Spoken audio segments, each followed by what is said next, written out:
주님께서 여러분과 함께 마르코가 전한 거룩한 복음의 끝입니다. 주님 영광 받으소서. 그때 예수님께서 11 제자에게 나타나시어 그들에게 이르셨다. 너희는 온 세상에 가서 모든 피조물에게 복음을 선포하여라. 믿고 세례를 받는 이는 구원을 받고 믿지 않는 자는 단죄를 받을 것이다. 믿는 이들에게는 이러한 표징들이 따를 것이다. 곧 내 이름으로 마귀들을 쫓아내고 새로운 언어들을 말하며 손으로 뱀을 집어들고 독을 마셔도 아무런 해도 입지 않으며 또 병자들에게 손을 얹으면 병이 나을 것이다. 주 예수님께서는 제자들에게 말씀하신 다음 승천하시어 하느님 오른쪽에 앉으셨다. 제자들은 떠나가서 곳곳에 복음을 선포하였다. 주님께서는 그들과 함께 일하시면서 표징들이 뒤따르게 하시어 그들이 전하는 말씀을 확증해 주셨다. 주님의 말씀입니다. 그리스도님 감사합니다. 참 예수님. 어제 비가 좀 오고 나서 오늘은 어떻게 보면 비 온 뒤에 맑고 또 화창한 그런 주님 승천 대축일입니다. 아까 앞에 이렇게 신자 여러분들 마중하면서 서 있는데 오시는 몇몇 분이 신부님 저 하얗게 핀 나무 뭐냐고 자꾸 물어보는데 저도 심을 때 들었는데 외국말이라 까먹었어요. 그래서 찾아보니까 피라칸사스라고 하네요. 조팝나무하고는 조금 다르대요. 가시가 있고 없고 차이가 있어서. 그래서 근데 조팝나무랑 똑같다 하니까 피라칸사스가 너무 어렵다 그러면 그냥 누가 물어보면 그냥 조팝나무라고 하세요. 하여튼 뭐 몰라요. 나는 같은데 빨간 열매도 맺히고 그런다고 그러더라고요. 하여튼 그래서 작년에는 참 보잘것없었는데 이제 1년 지나고 나니까 하얗게 참 예쁘게 꽃이 피어서 5월 또 계절하고도 참 잘 어울린다라는 생각도 듭니다. 이렇게 오늘 좋은 날, 오늘은 주님 승천 대축일입니다. 예수님께서 부활하시고 40일 동안, 40일이라는 의미는 충만하다, 완전하다라는 그런 의미를 가지고 있고, 그래서 충분한 시간을 가지신 뒤에 이제 승천하셨다라고 하는 것이 오늘 주님 승천 대축일입니다. 예수님께서 승천하셨다라고 하는 것이 어떤 의미가 있을까라고 한다면 여러 가지 의미가 있겠지만 크게 두 가지 정도 의미가 있습니다. 첫 번째 의미는 뭐냐면 예수님께서 우리들에게 약속하신 바와 같이 세상 끝날까지 내가 너희와 함께 있겠다라는 이 약속을 지키기 위해서는 승천하실 수밖에 없었다. 당신이 부활하시고 영적인 몸으로 부활하셨다 하더라도 그리고 엠마오에 있다, 방에 있다 수시로 자유롭게 왕래하신다 하더라도 2000년의 역사 동안 수십억 명의 사람들과 당신의 그 몸을 지닌 채로는 함께 하실 수 없기 때문에 세상 끝날까지 내가 너희와 함께 있겠다라는 이 약속을 위해서는 승천하시고 성령이 오셔야만 했다. 그 약속을 지키기 위해서 승천은 꼭 필요했다라고 하는 겁니다. 승천의 두 번째 의미는 이제 눈으로 보고 믿던 시대에서 이제 보지 않고도 믿어야 되는 그런 시대로의 변화가 시작되었다라고 하는 겁니다. 그래서 여러분들이 자세히 보셨으면 오늘 일독서를 봉독을 하면서 뭐라고 시작하냐면 사도행전의 시작입니다 라고 시작을 하고 오늘 복음은 뭐라고 제가 시작을 합니까? 마르코 복음의 끝입니다 라고 이렇게 시작을 하죠. 결국 눈으로 보고 믿던 복음의 시대가 이제 끝나고 보지 않고 믿는 교회의 시대, 사도행전의 시대가 이제 시작되었다라고 하는 것이고 토마스에게 말씀하신 바와 같이 보고서야 믿느냐, 보지 않고 믿는 사람은 행복하다라고 하는 그 시대, 즉 여러분들의 시대, 예수님을 직접 보지 않았지만 그럼에도 본 사람보다도 더 열심히 믿을 수 있는 그 시대가 시작되었다라고 하는 이제 보지 않고 믿는 믿음의 시기가 교회의 시기가 시작되었다라고 하는 것을 우리들에게 또한 가르쳐주고 있다. 그래서 주님 승천 대축일의 의미에 대해서 여러 복잡한 이야기가 있을 수 있겠지만 크게 두 가지 정도만 여러분들이 기억을 하시면 좋겠습니다. 이렇게 주님 승천 대축일에 제자들이 승천하시는 주님을 바라보고 있던 데서 착안해서 교회는 항상 승천 대축일 지붕 위에서 외쳐라, 즉 홍보주의를 함께 또한 드리고 있습니다. 여러분들이 주보를 보시면 프란시스코 교황님께서, 보라는 뜻은 아닙니다. 펴지 마세요. 교황님께서 홍보주일 담화문을 발표를 하셨습니다. 원래는 그 홍보주일 담화문만 딱 읽고 끝내면 저도 편하고 여러분도 편한데, 이번 홍보주일 담화문은 솔직히 따지면 아직 우리 피부에 와닿는 내용은 아닌 것 같다라는 생각이 듭니다. 교황님께서는 홍보주일 담화문에서 인공지능, 현 시대 AI 시대에 접어들면서 그 인공지능이 우리들에게 좋은 것과 나쁜 것을 줄 수 있다, 그 인공지능에 대한 경고를 또 하고 계신다. 근데 솔직히 따져서 여러분들이 인공지능이 지금 피부에 와 닿습니까? 저쪽 세상에서는 와닿겠지만 지금 우리들에게는 아직까지는 피부에 와닿지 않기 때문에 아직 그 인공지능에 대해서, 그래서 교황님의 담화문이 우리가에게 현실감 있게 다가오지는 아직 않고 있다. 하지만 인공지능의 그런 두려움이나 그런 문제 같은 것은 우리 역시도 미리미리 조금 더 각성하고 또 주의 깊게 지켜볼 필요가 있겠다라는 생각이 듭니다. 근데 그 홍보주일 담화문 중에서 한 가지 제가 딱 그 걸리는 단어가 있었어요. 교황님께서 담화문 중에 이런 말씀을 하셔요. 지금 이제 이 시대를 이야기하시면서 알고리즘에 먹잇감이 되지 않도록 조심하라는 말씀을 하십니다. 이것은 참 현실감 있죠. 알고리즘의 먹잇감. 알고리즘은 여러분들 지금 어디에서 주로 나타납니까?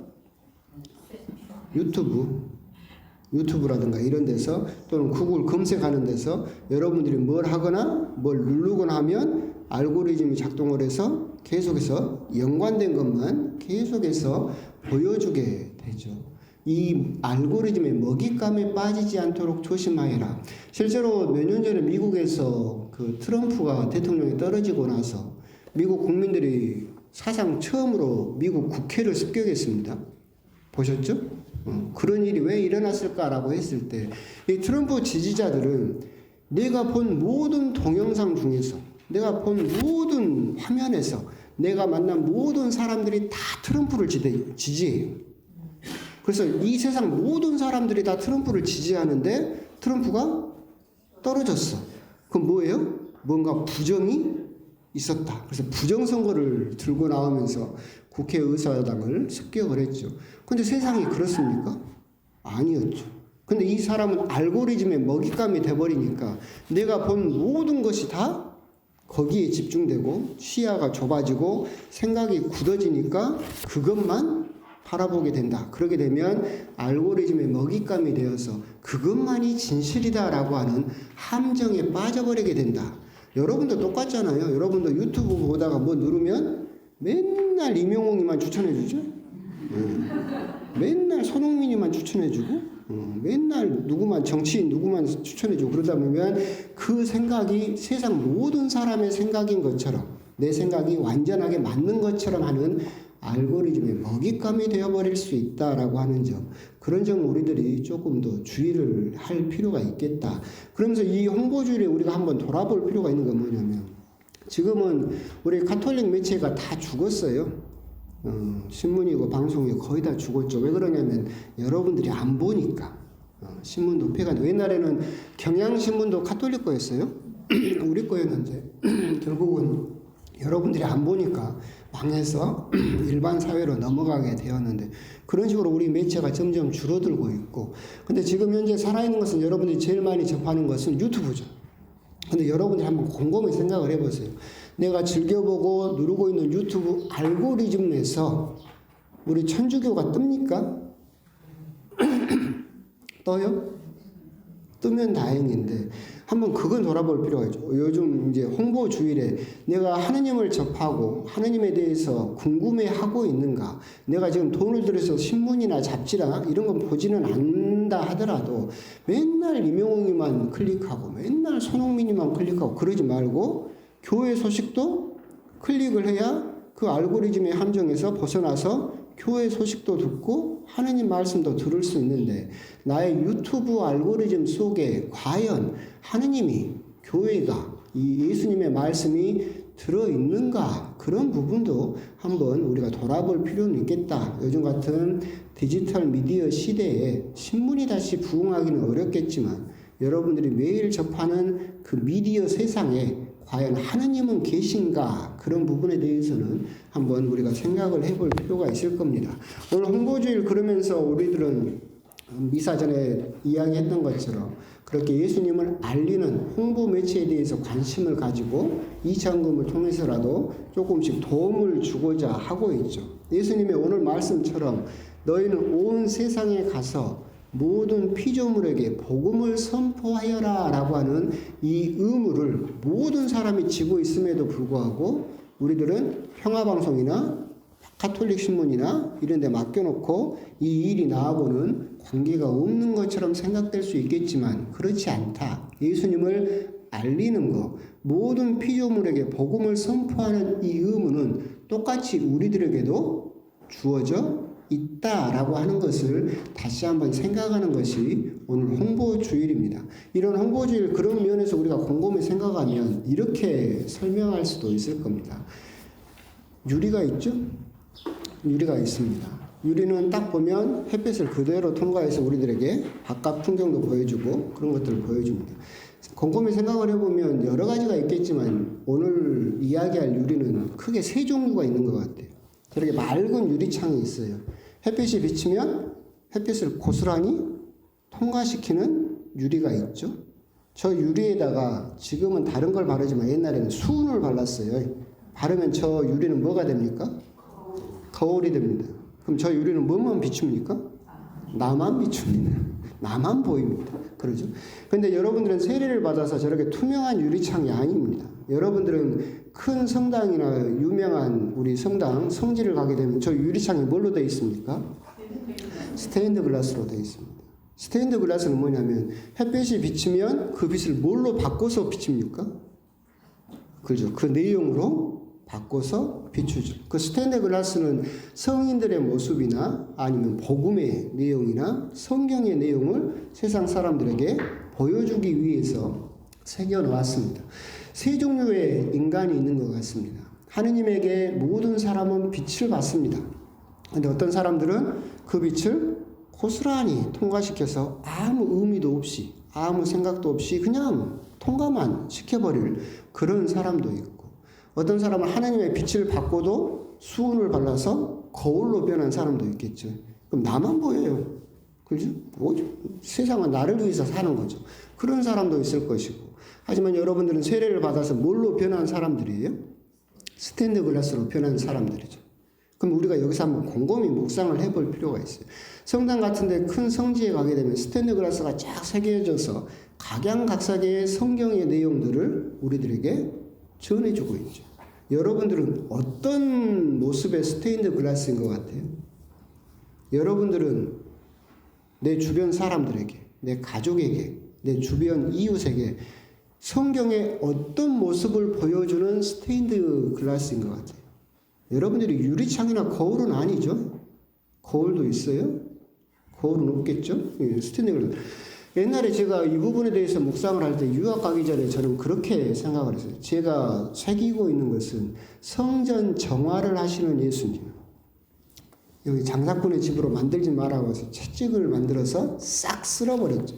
옛날에 제가 몇 번 말씀드렸지만 아무도 안 믿지만 유학 가기 전에 저는 정말 까칠했습니다. 성당 나오지 마! 다 죽었어!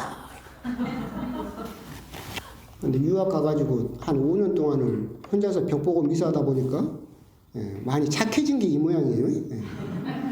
그래서 요즘은 이제 제가 옛날하고는 다른 모습의 스탠드 글라스를 새기고 있다라고 저는 생각을 하는데 물론 여러분들은 동의하지 않을 수도 있지만 하여튼 그런 식으로 저 역시도 복음의 어떤 내용을 여러분들에게 보여주고 있다라고 그렇게 묵상을 하듯이 여러분 스스로도 홍보주일 평화방송이나 가톨릭 신문 도와주면 됐지라고 생각하지 말고 여러분들 역시도 모든 피조물에게 복음을 선포하여라. 하나님의 빛을 받아서 여러분들은 과연 내 남편, 내 부인, 내 가족, 내 이웃에게 성경의 어떤 모습을 보여주고 있는가?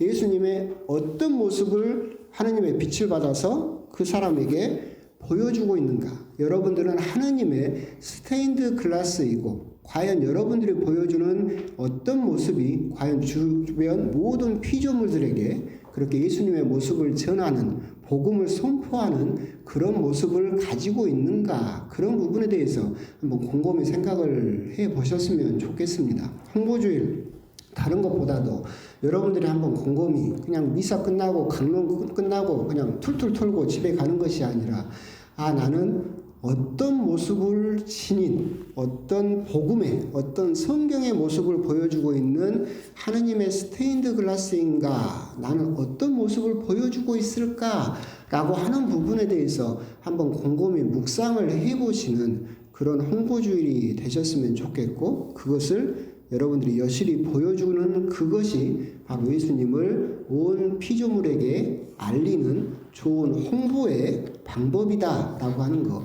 그런 부분에 대해서도 한번 곰곰이 또 묵상을 해보셨으면 좋겠습니다. 아멘.